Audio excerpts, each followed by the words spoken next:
ผมจะมาเทสยิงไม้เนื้อแข็งกันนะครับ และนี่นะครับสังกะสีนะครับสำหรับการใช้งานที่อเนกประสงค์และครอบคลุมนะครับผมครับสำหรับไม้ตัวนี้เป็นไม้เนื้อแข็งนะครับพี่นี่นะครับเป็นไม้เนื้อแข็งเดี๋ยวมาเทสดูว่ายิงทะลุหรือเปล่านะครับนี่นะครับ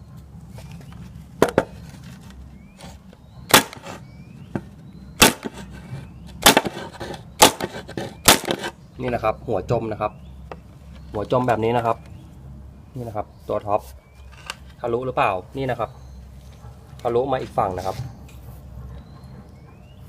นี่นะครับเดี๋ยวผมจะเทสการยิงสังกะสีทะลุออกมาไม้เนื้อแข็งให้ดูนะครับอันนี้เป็นสังกะสีนะครับสังกะสีปี๊บนะครับ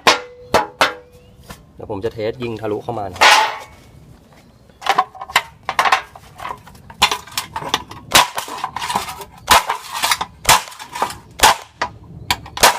นี่นะครับ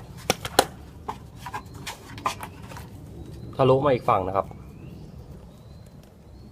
นี่นะครับตัวนี้ทำระบบเชี่ยวคอยข้างในใหม่นะครับตัวนี้มันเป็นล็อตใหม่กล่องสีขาวนะครับ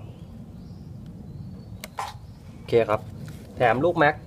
5,000 นัดนะครับตัวนี้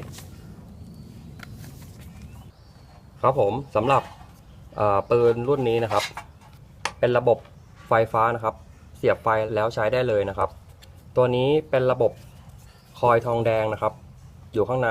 แล้วมีเข็มกระแทกนะครับเป็นระบบกระแทก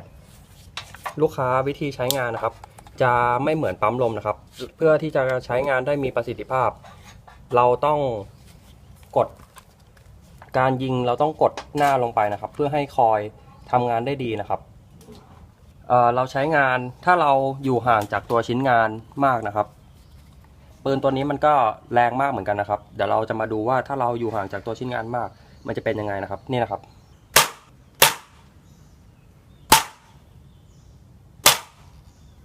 นี่นะครับมันจะยิงแล้วฝังแบบนี้นะครับนี่นะครับเราต้องใช้การกดนะครับกดลงไปอย่างนี้เลยแล้วจึงยิงนะครับนี่นะครับหัวมันถึงจะฝังนะครับฝังลงไปตัวนี้ใช้งานได้ดีนะครับไม่ต้องใช้ปั๊มลมนี่ครับครับรุ่นนี้มีสวิตช์เซฟตี้นะครับเปิดปิดนะครับถ้าปิดจะยิงไม่ได้นะครับนี่นะครับ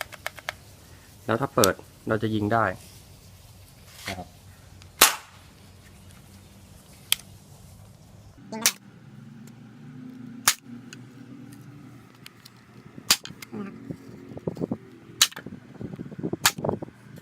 แ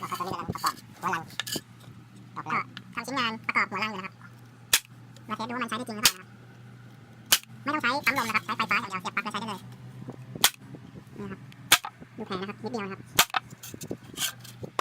แข็งแรงครับ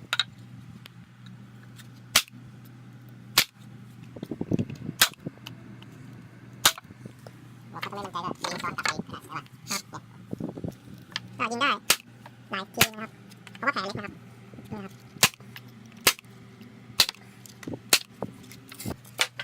ครับชิ้นงานเราก็แข็งแรง